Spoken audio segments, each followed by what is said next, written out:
Olá, meu nome é Vini. Nós iniciaremos juntos essa coletânea de aulas sobre a mediação, tratando dos conceitos iniciais da mediação de conflitos. E precisamos começar por uma ideia bem simples, de que o conflito ele não é necessariamente um problema jurídico.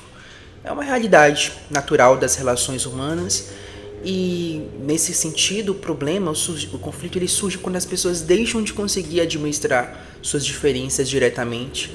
Aí, de repente, a comunicação delas se rompe e o conflito pode chegar ao judiciário, ao poder judiciário. E é justamente nesse ponto que nós precisamos diferenciar duas coisas: resolver o processo e resolver o conflito. Então, uma sentença ela pode encerrar uma disputa judicial, mas nem sempre consegue resolver aquilo que está por trás dela. E isso é especialmente evidente quando nós estamos diante de relações que continuaram existindo depois do processo. É nesse contexto que a mediação ganha importância, porque ela é um método consensual em que uma terceira pessoa, um terceiro imparcial, no caso o mediador, ele facilita a comunicação entre as partes para que elas mesmas possam construir uma solução, possam chegar no consenso. Então o mediador ele não decide, ele não vai dizer quem está certo, ele não vai impor uma solução e, diferentemente do conciliador, ele não atua apresentando propostas para que as partes simplesmente escolham entre alternativas. E aqui está uma das principais diferenças entre mediação e conciliação. Na conciliação, o terceiro ele possui uma atuação mais ativa na construção da solução. Então ele pode fazer sugestões, pode apresentar alternativas, pode aproximar as partes, as posições das partes. Na mediação não, o protagonismo ele permanece efetivamente com as partes. O mediador ele trabalha principalmente na comunicação, na escuta, na compreensão dos interesses envolvidos, para que as próprias pessoas encontrem possíveis soluções. Então, nós podemos guardar uma distinção bastante objetiva, né? Na conciliação, o terceiro pode propor caminhos para o acordo, sugestões. Na mediação, o terceiro facilita o diálogo para que os próprios envolvidos construam esses caminhos. É facilitador. Só que isso não significa que a mediação seja melhor do que a conciliação. São métodos diferentes e devem ser escolhidos de acordo com a natureza do conflito. E aqui a gente chega a uma pergunta muito importante, que é em quais áreas do direito a mediação ela é especialmente adequada. A resposta vai estar principalmente na existência de relações continuadas.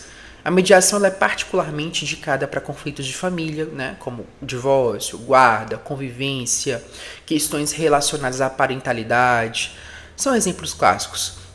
Isso acontece porque mesmo depois da solução jurídica, muitas vezes as pessoas continuarão vinculadas. Um casal ele pode deixar de ser marido e mulher, mas pode continuar sendo pai e mãe. Portanto, não basta resolver a questão jurídica, é importante sempre preservar, na medida do possível, a capacidade de comunicação entre as pessoas. E a gente também pode pensar nos conflitos de vizinhança, né, que se duas pessoas moram lado a lado, uma sentença pode até resolver uma questão específica, mas não vai eliminar o fato de que elas continuarão sendo vizinhas. O mesmo raciocínio pode ser aplicado às relações societárias, empresariais, especialmente quando os envolvidos eles possuem vínculos que precisam ser preservados, né? Então, sócios, parceiros comerciais, pessoas que mantêm relações contratuais continuadas, elas podem se beneficiar de uma solução construída consensualmente. A mediação também pode ser adequada em conflitos trabalhistas, especialmente quando tem interesse na preservação da relação profissional ou na construção de uma solução consensual para uma relação que possui múltiplas dimensões. Relações escolares, comunitárias também pode ter espaço importante para mediação, justamente porque são ambientes, né, que as pessoas continuarão convivendo depois do conflito. Então, o ponto comum entre todos esses exemplos é a existência de uma relação que permanece. Então, quanto mais importante for preservar a comunicação e a convivência entre as pessoas, maior tende a ser o espaço para a mediação. Já em conflitos essencialmente patrimoniais, pontuais, sem muita perspectiva de continuidade da relação, muitas vezes a conciliação pode ser mais adequada. especialmente quando existe uma controvérsia objetiva e as partes precisam apenas encontrar uma solução econômica possível. Isso não significa que a mediação esteja limitada ao direito das famílias ou às relações continuadas, né? Tudo isso que temos dito aqui. Mas significa que sua lógica é especialmente adequada se existe uma dimensão racional, relacional importante no conflito. E tem outro ponto fundamental. Mediação não significa obrigar as pessoas a chegarem num acordo. O objetivo não é produzir acordo a qualquer custo.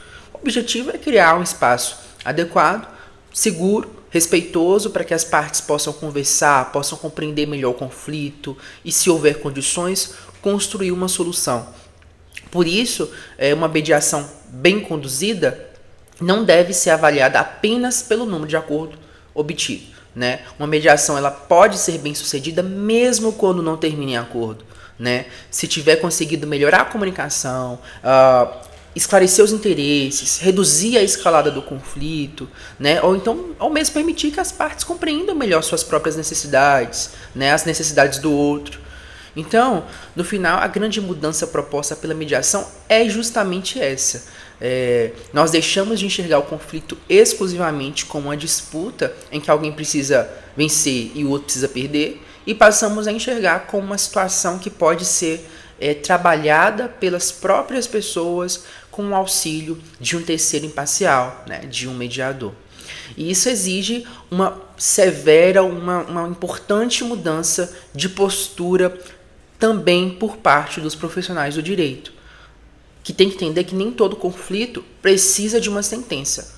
Nem todo conflito precisa ser tratado da mesma forma, levado no Poder Judiciário. O profissional ele precisa ser capaz de identificar que existem outros métodos mais adequados para situações determinadas. Então, se tem uma relação continuada, comunicação foi rompida, se existem interesses, necessidades que ultrapassam a questão jurídica e se as partes precisam continuar convivendo, talvez a mediação pode ser especialmente adequada, né? Agora, se temos uma controvérsia mais objetiva, em que as partes precisam apenas encontrar uma solução consensual para uma questão específica, a conciliação pode ser mais apropriada.